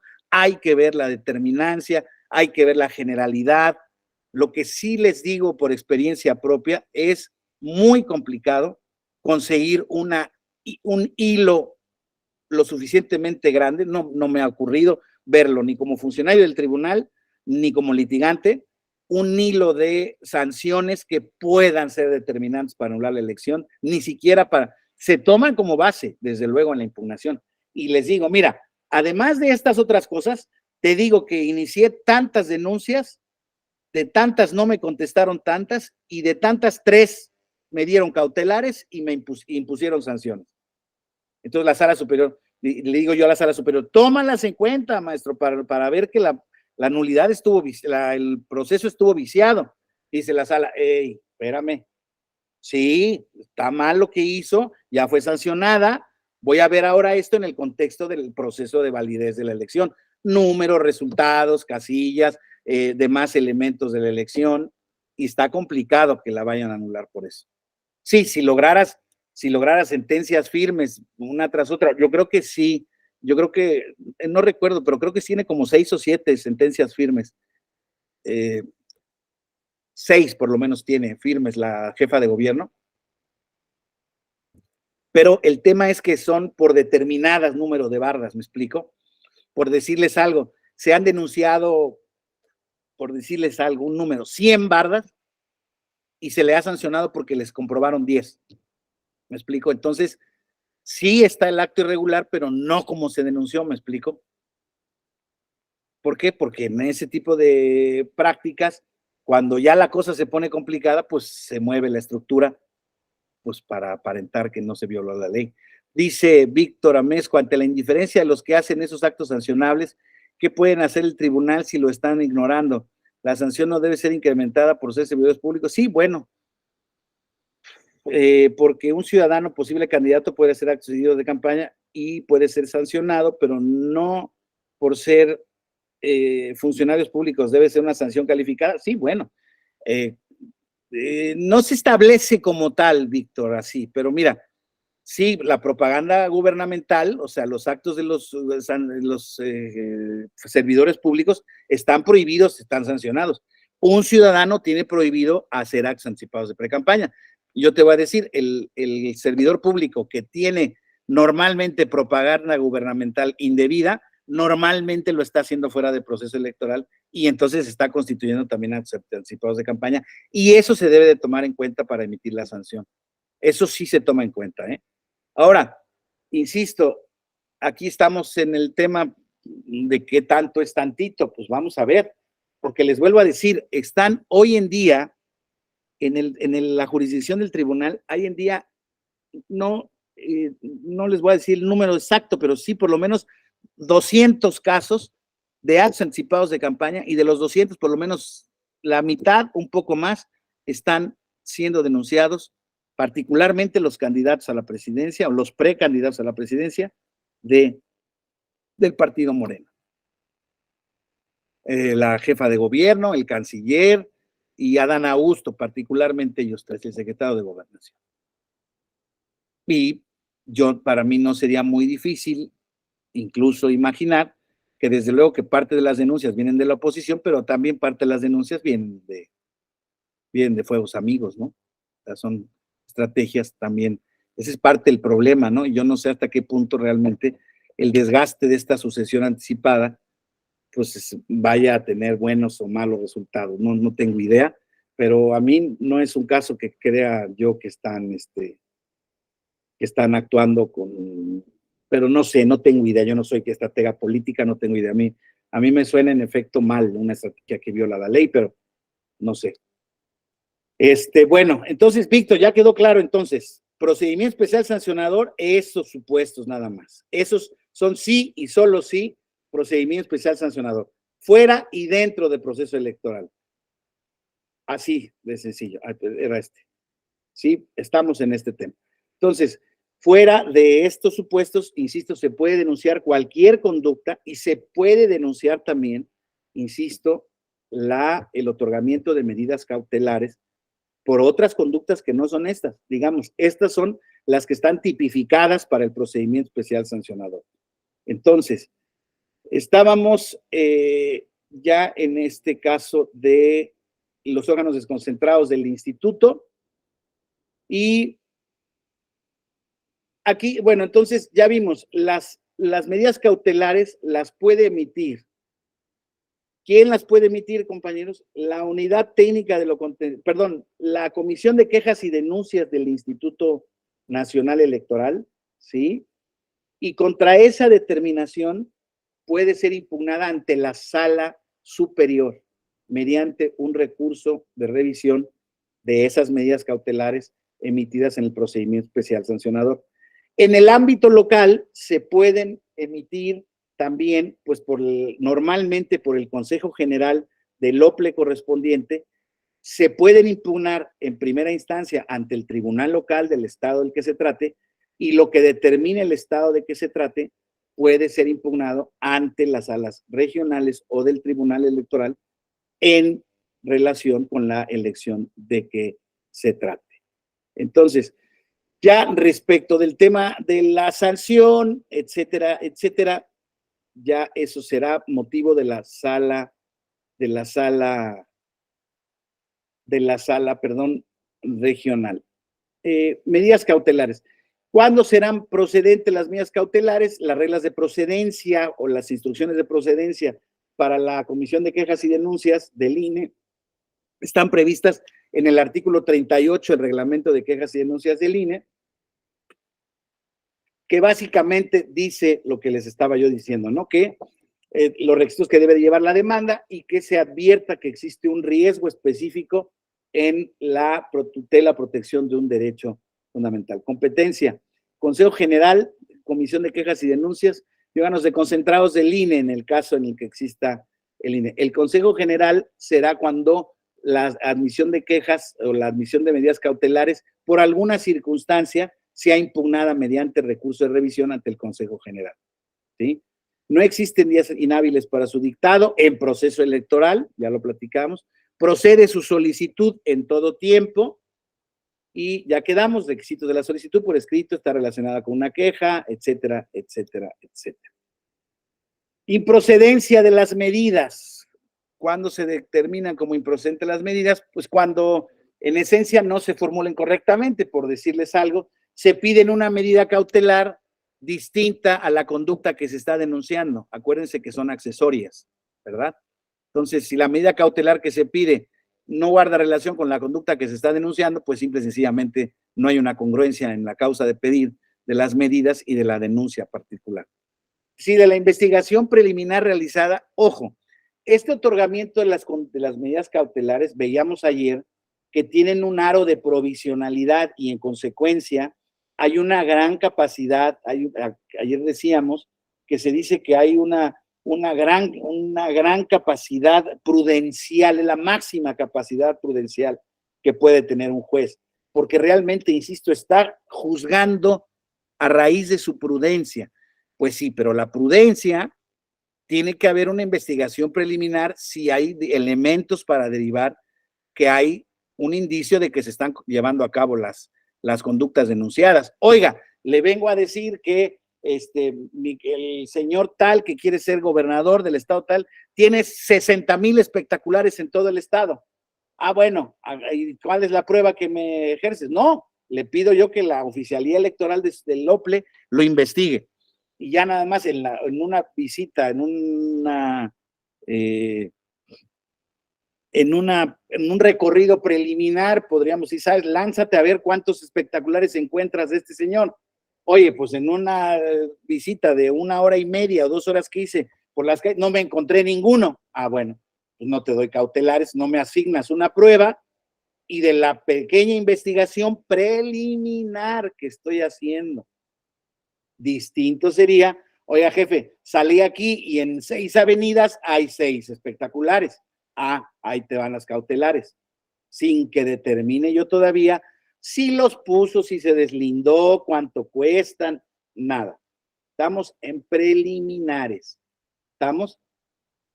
Luego, se trata, cuando no sean improcedente, cuando se trate de actos consumados de manera irreparable o futuros de realización interna. Oye, dame medidas cautelares porque el secretario de Gobernación ayer fue a la Confederación de Trabajadores de México y habló de sus aspiraciones presidenciales. Pues ya no hay acto. Oye, para lo futuro, y es uno de los debates que se ha dado, no se puede hacer tutela preventiva a futuro. Hay que estar siempre en casa. Se pueden hacer, y qué es lo que se hace en el tema de las mañaneras, o en conferencias de prensa, o en propagandas personalizadas de índole gubernamental, se pueden hacer especies de instrucciones o instructivos para decir qué se puede y qué no se puede hacer. Pero de ahí a que no se lleven a cabo, por ejemplo, las mañaneras, les platicaba yo ayer de esta corriente que se dio pues estuvo como trending tópico, como se le llame ahora en el tema de las redes sociales, de que se acabaran las mañaneras, no a las mañaneras, no a las mañaneras, porque violaban sistemáticamente, un poco a quien me preguntaba hace rato si las sentencias de la candidata podían constituir prueba constituida. A mí me preocupa más, y se los digo honestamente, en efecto, es el despliegue de las mañaneras. Ese despliegue, sí, auténticamente, pues en 3 horas que duran, o 2 horas y media que duran todos los días, pues se recopilan un montón de cosas y hoy en día hay procesos electorales en 2 estados de la República. Están en campaña, están a 3 semanas, ¿cuánto? A 3 semanas escasas de salir a votar. Y el presidente ayer salió, antier, hoy también, salió a decir que necesitan las 3/4 partes, las 2/3 partes del Congreso y el Estado. Oigan, sí, pero es que habló del proceso electoral federal, no del Estado de México, del Estado de Coahuila. Sí, es cierto, es cierto. Pero ustedes, ¿qué hacen? ¿Sí influye o no influye en el proceso electoral del Estado de México y de Coahuila? Te los dejo de tarea para que lo piensen, ¿no? Oigan, y mañana estamos diciendo que ya quedamos que tenemos un sistema de salud pública como el de Dinamarca, y en todo el país va a haber un sistema público como el de Dinamarca, pero claro, para eso necesitamos seguir gobernando nosotros, porque si no, les van a quitar sus pensiones. ¿Tiene o no tiene injerencia en el proceso electoral de Coahuila y del Estado de México? Se los dejo de tarea. Todos los días. Y hay varias, también hay 4 o 5 sentencias firmes en donde se ha determinado que el presidente de la República ha hecho indebida propaganda gubernamental, ojo, relacionada con otros procesos electorales, y a veces, y un par de ellas relacionadas con el proceso electoral federal que se avecina de 2024. Pero, por ejemplo, respecto de estos 2 estados no ha habido ninguna todavía, porque no se han denunciado, porque no ha habido esa actuación específica. Y yo creo que muchos de ustedes hoy en día están preguntando, oigan, pero ¿y qué pasa? Pues si todos los días está pasando y usted está preocupado. Pues sí, pues para que exista actividad jurisdiccional debe de haber una actividad por parte de quien en su caso se queja. Y en este caso, el procedimiento especial sancionador de una conducta contraria a la normativa constitucional. Si no se denuncian las conductas, sino nada únicamente se hace en la palestra política. Muchas sí se denuncian, y muchas están en trámite, hay varias están en trámite, muchas. Pero entonces, si también ocurren actos irregulares y no se denuncian, bueno, pues es un tema que queda fuera del ámbito de la responsabilidad de las autoridades electorales, como lo pasaría con cualquier acto ilícito. Si a mí mañana, Dios no lo quiera, me asaltan en la calle, me quitan la camioneta y yo no voy y lo denuncio, para el derecho penal es irrelevante. Para las estadísticas de seguridad, para la emisión de una sentencia, sería irrelevante. Bueno, entonces, improcedencia de las medidas cuando ya exista pronunciamiento respecto a la propaganda en materia de la denuncia, o sea, que se haya propaganda que diga que no son objeto, no son conductas prohibidas, esas que se están denunciando, pues ya no tiene caso emitir medidas cautelares, más bien no es que no tenga caso, obligatoriamente no se pueden emitir. Ahorita voy, Valentín. Luego, en casos el órgano competente para desechar dice, en esos casos el órgano competente podrá desechar la solicitud notificando a la presidencia de la comisión y al denunciando. ¿En qué casos? En que considere que las medidas cautelares son improcedentes, se notifica a la presidencia de la Comisión de Quejas y Denuncias y al denunciante. Contra ese desechamiento de la imposición de medidas cautelares, procede, como les decía yo, un recurso de revisión de procedimiento especial sancionador ante la sala superior. A ver, voy a atender una pregunta. Dice Valentín Guzmán, si el presidente llama a apoyar el plan C de lograr mayorías el próximo proceso electoral, votando por un partido político, ¿se puede considerar que hace proselitismo por las elecciones de Coahuila y Estado de México? Y en ese caso debe ser específico el llamado al voto en las esas elecciones en particular. Pues Valentín, se los acabo de dejar de tarea. Más bien tú dime qué opinas, qué opinarías en ese caso. Si quieres, abre tu micrófono, Valentín. Sin temor al éxito.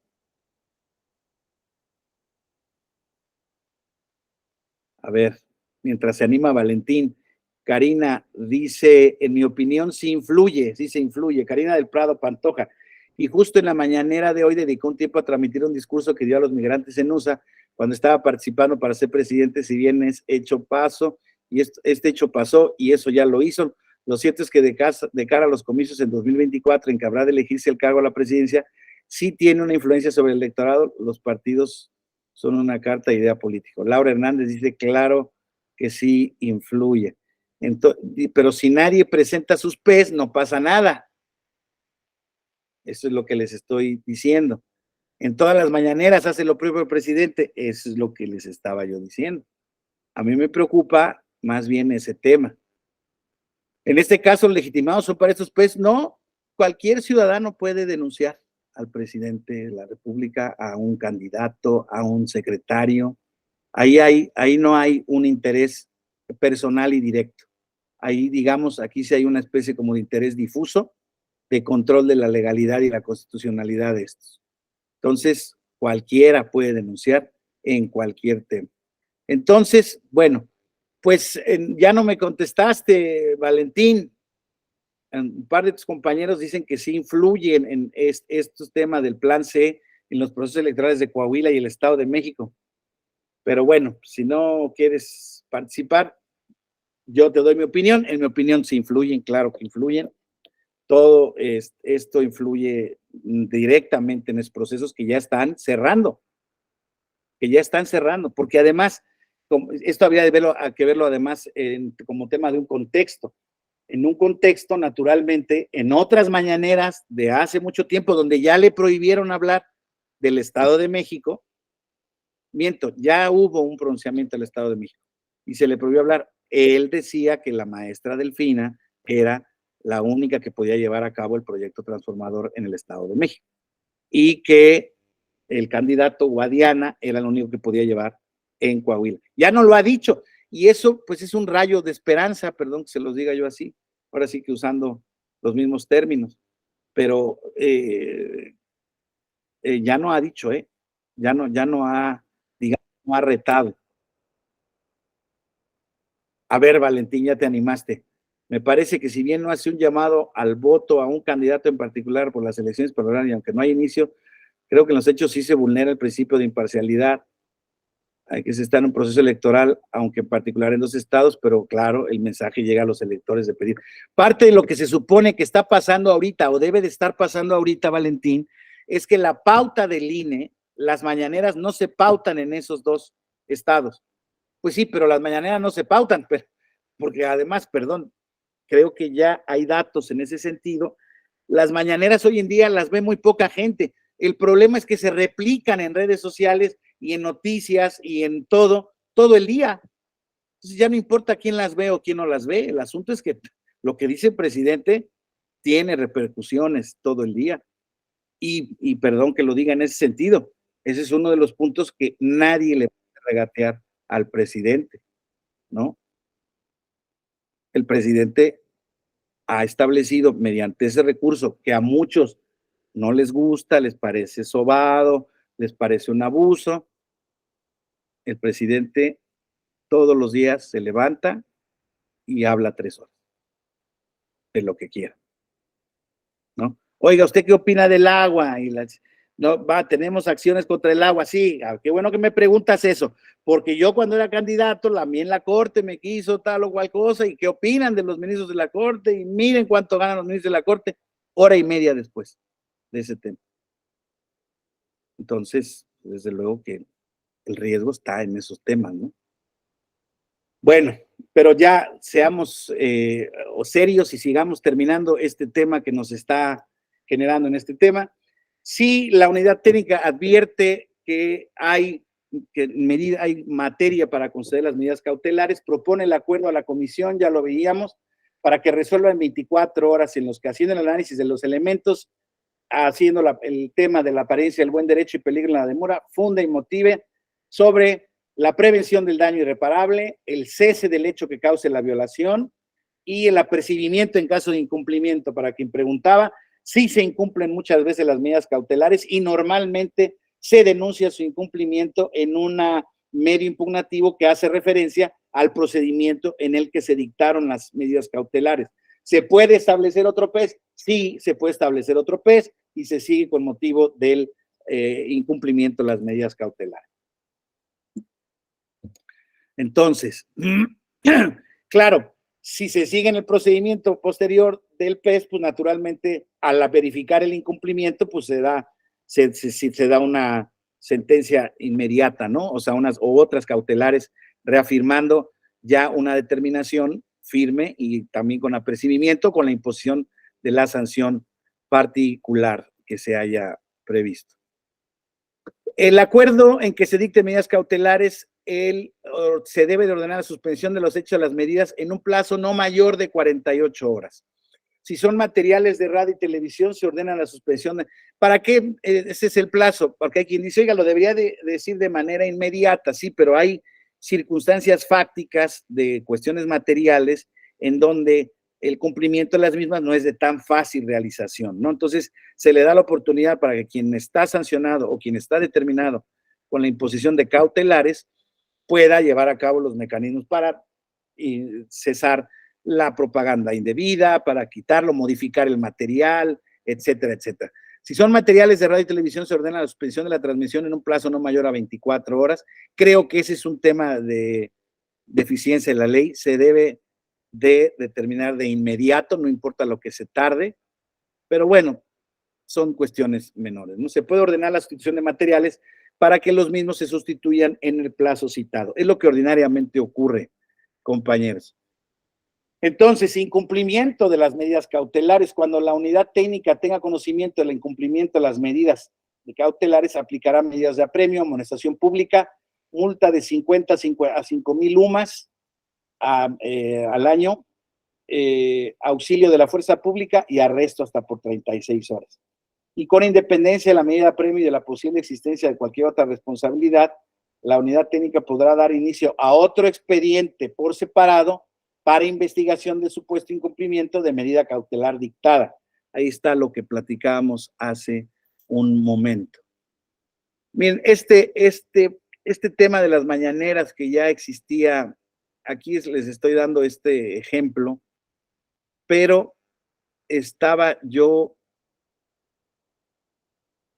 me falta este pedazo antes de ponerles el ejemplo. Medidas cautelares en violencia política de género, compañeras, compañeros. Estas son muy recurridas hoy en día y estas hoy en día pueden tener, insisto, una consecuencia muy grave al determinar la existencia de violación política de género y al inscribir al infractor en un registro de personas violentadas o más bien violadoras de los derechos políticos electorales de las mujeres por violencia de género, en donde les impedirá como sanción acceder a cualquier procedimiento electoral en ese sentido.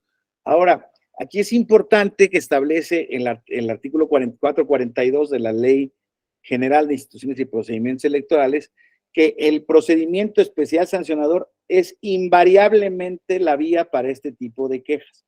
Si tú quieres denunciar violencia política de género, vas por el PES. Si por error, compañeros, se establece un procedimiento ordinario sancionador electoral, hay jurisprudencia del tribunal, de la Sala Superior del Tribunal Electoral, de que la autoridad responsable que reciba un asunto de esta naturaleza deberá cambiar la vía de inmediato y tramitarlo como si fuera procedimiento especial sancionador y desde luego proceder en su caso a emitir las medidas de protección y de reparación y cautelares que puedan proceder en este caso de manera inmediata, ¿verdad? Entonces, ¿cuáles son las conductas constitutivas de violencia política de género? Bueno, el 442 bis de la Ley General de Instituciones y Procedimientos Electorales que estamos analizando nos establece una tipología muy grande. La ley de acceso a las mujeres a una vida libre de violencia, que es la que establece particularmente la reglamentación de la violencia política en razón de género, digamos, especifica o detalla o desmenuza una tipología muchísimo más grande, pero todas caben en estos grandes rubros. Obstaculizar a las mujeres el ejercicio de sus derechos políticos. Obstaculizar de cualquier forma. Ocultar información a las mujeres con el objetivo de impedir la toma de decisiones en el desarrollo de sus funciones y actividades. Ocultar convocatorias para el registro de precandidaturas y candidaturas con la finalidad de impedir su participación. Proporcionar información falsa, incompleta o imprecisa para impedir su registro como candidatas, obstaculizar la precampaña o campaña política de las mujeres, impidiendo que la competencia electoral se desarrolle en condiciones de igualdad. Podríamos decir que esos son como, incluso como muy específicos, pero fíjense, cualesquiera otra que dañe su dignidad, su libertad o integridad en el ejercicio de sus derechos políticos. Y en ese tipo caben un sinfín de números, de estereotipos de género, de violencia verbal, de violencia incluso gestual, o sea, en algún comportamiento, en conversaciones privadas. Ahí les quiero decir que en este tipo de cuestiones, vamos a ver, para no hablar de memoria, esta parte es muy importante porque hay unos criterios hay muchísimos criterios en esta materia. De verdad se espantarían si, a ver, déjame ver, aquí está.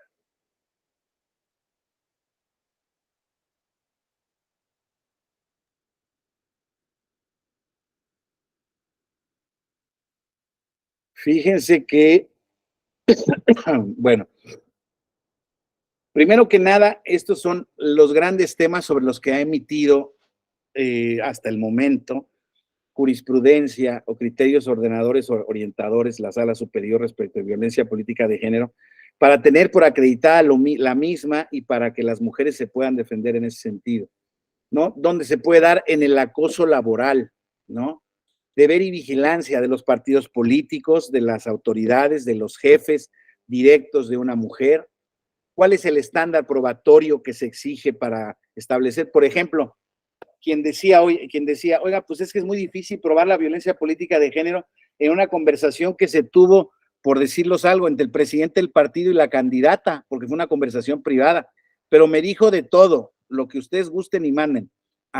Pues en esos casos basta el dicho de la mujer para que se tenga un indicio prácticamente indestructible.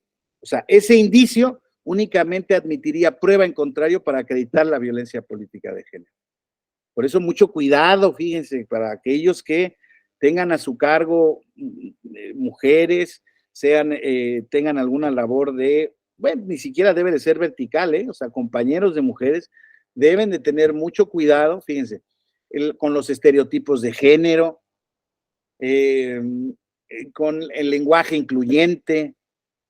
Por decirles algo, yo desde luego dando clase me cuido muchísimo de siempre llamar a los dos por los géneros. Y ya aquí estamos en un problema, nadie me vaya a reclamar, por favor, cuando estoy con el lenguaje no incluyente, pero no decir con el derivativo E, porque la verdad es que se me olvida, no estoy acostumbrado y no es por una falta de respeto ni de consideración a las personas de la diversidad sexual. Tengo esa costumbre y les pido me disculpen, tendré que ir entendiendo y practicando ese tipo de cuestiones, pero está muy en mí. Pero yo antes hablaba en términos masculinos, ¿verdad? Compañeros, ya digamos, imbuido de estos nuevos temas, ahora invariablemente, insisto, está este tema, aunque hay quien me sanciona y quien me dice que debería decir yo compañeros. Lo que pasa es que, insisto, me cuesta trabajo exponerlo, no entenderlo, hacerlo en mi práctica, o sea, en mi lenguaje común, pues.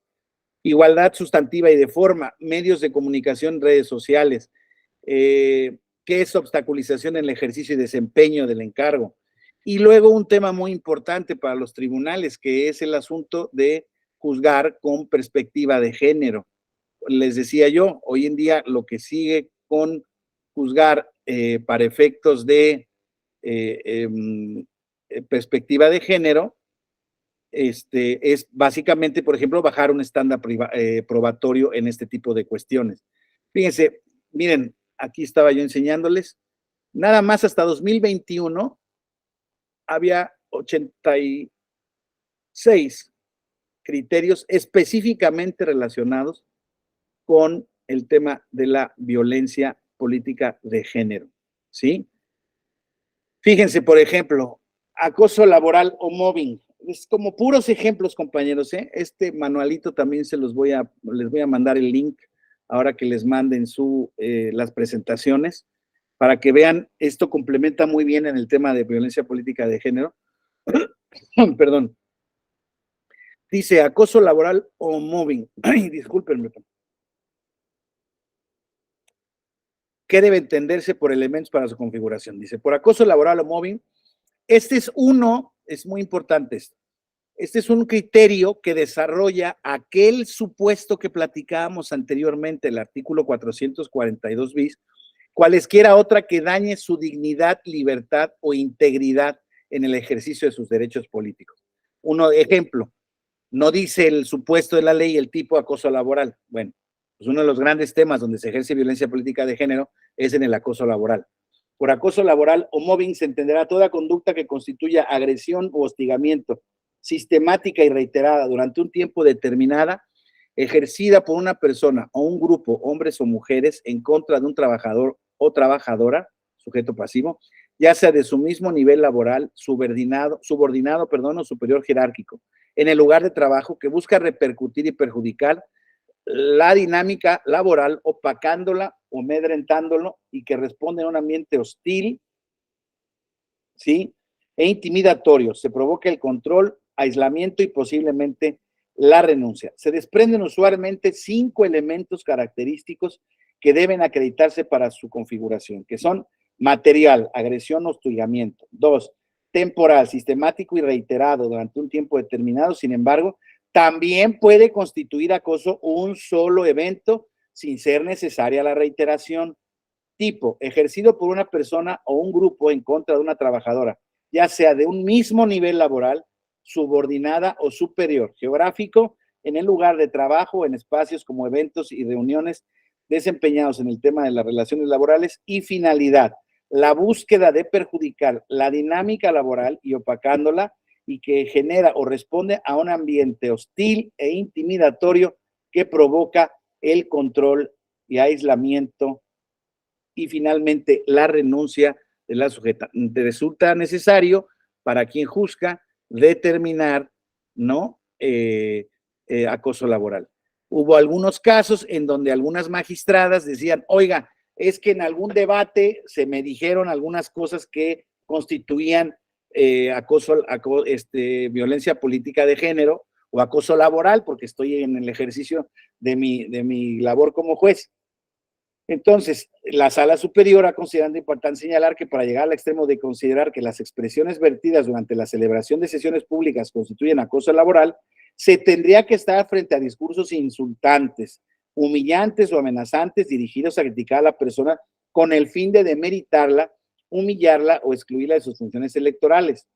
Robustece el anterior el hecho de que las y los integrantes de un órgano colegiado de autoridad electoral tienen como premisa el ejercicio de la libertad de expresión, la cual solamente puede ser limitada cuando implique una afectación a los derechos de terceros, inclusive aún en el supuesto de considerar que la discusión de los asuntos implicó la generación de conflictos temporales de trabajo o tensiones entre colegas. Ello no se traduce necesariamente en la existencia de acoso laboral, ya que las expresiones pueden estar dirigidas principalmente a aspectos objetivos relacionados con el funcionamiento y organización que tengan que ver laborales, etcétera, etcétera. O sea, ¿qué les quiero decir con eso? Es muy importante verificar en cada caso cuáles son las circunstancias que se da este tipo de... miren, quiero ver este tema porque para mí es fundamental este criterio. Nada más permítame.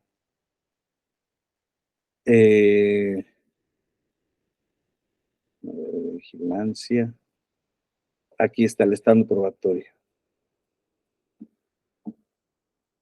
Dice...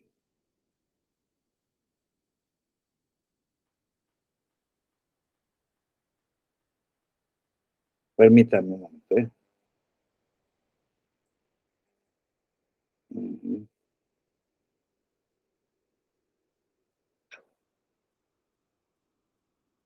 Dice, mira, estándar probatorio, es hasta la 18.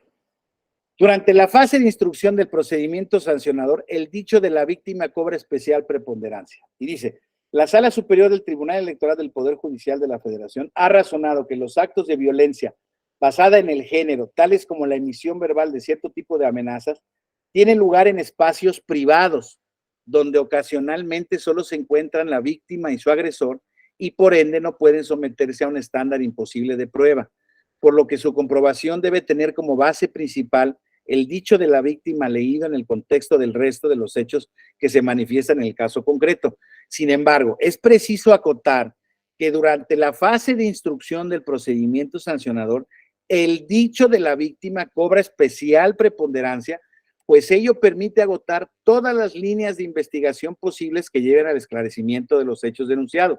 Sin embargo, una vez concluida la investigación y a la luz de las pruebas del que obra en el expediente, la valoración del testimonio deberá llevarse a cabo en adminiculación con el resto de las probanzas. Lo anterior es así porque si bien durante la fase de investigación se privilegia llevar a cabo diligencias que cumplan con el estándar reforzado que este tipo de casos amerita, ella no puede traducirse en la inobservancia de los principios que garantizan una debida defensa y el debido proceso, tales como la presunción de inocencia o la inversión de la carga procesal, la igualdad procesal. ¿Qué quiere decir esto? Insisto, que puede haber veces en que la única prueba exclusivamente sea la palabra de las partes. El dicho de las partes, ha habido varios casos en donde es la palabra de uno contra la otra.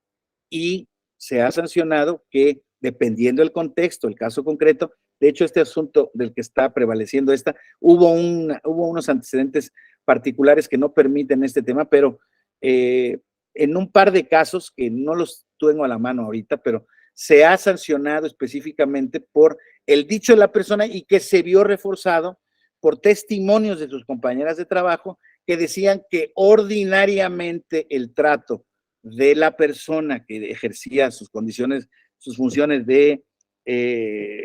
pues de jefe respecto de ella, era ordinariamente de esa naturaleza. Entonces, digamos, eso se refuerza con él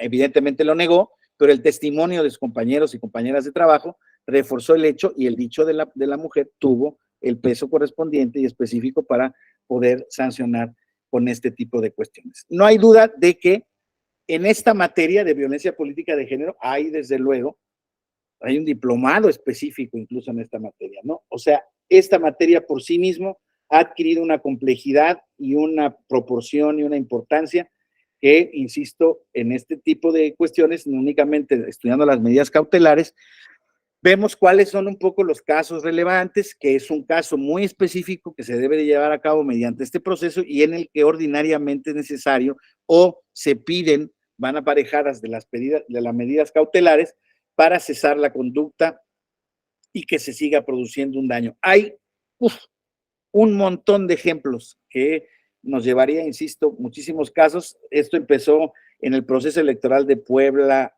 de 2014, si mal no recuerdo, no me acuerdo si ese fue el año de la elección, pero en el caso de, no, para la alcaldía de Puebla. No recuerdo el nombre de la candidata, hay un compañero de Puebla que mencionaba algunos temas, él se acordará un poco mejor, pero precisamente en las campañas electorales se hacía referencia a que ella era una ama de casa y que no iba a poder gobernar, etcétera, etcétera, alguna cosa alusiva en ese sentido, y bueno, pues se estimó por parte de la Sala Superior, sin que existieran estas medidas específicas y ya reglamentada la violencia política de género, Les digo que es muy importante advertir que la jurisprudencia del tribunal siempre ha sido una jurisprudencia tuteladora de derechos humanos, de derechos fundamentales, que no ha requerido necesariamente de un desarrollo legislativo para poder proteger en este tipo de casos, por ejemplo, la dignidad y derechos de la mujer. Compañeros, se me ha acabado el tiempo, me gustaría decirles por mi parte ha sido todo. No sé si quisiera dejar algún espacio para si alguien quiere plantear algún tema, alguna duda. Como ven, el tema es muy rico, el tema es muy interesante y es de mucha actualidad.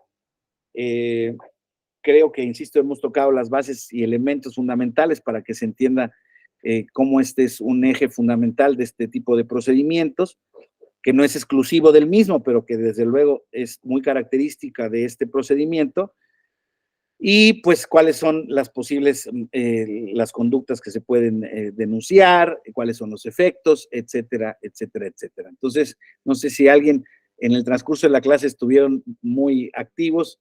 Si alguien quiere preguntar ahora, le pediría que por favor abriera para hacerlo más ágil, abriera su micrófono y nos planteara la duda, inquietud o el comentario que quisiera hacer.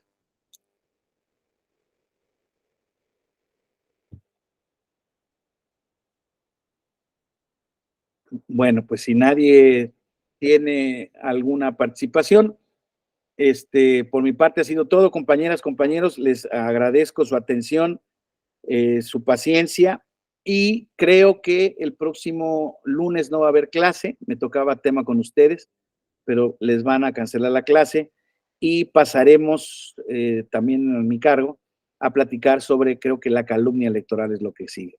Entonces, pues pronto los veo el martes. Por lo pronto les digo un feliz fin de semana. Pásenla muy bien todas y todos. Y bueno, pues nos vemos, si Dios quiere, el martes 16. Saludos, gracias. En el proceso ya les voy a mandar los materiales que les prometí. Muchas gracias a todas y a todos por sus comentarios y por sus participaciones. Les aprecio mucho. Que tengan un excelente fin de semana. Muchas gracias. Hasta luego.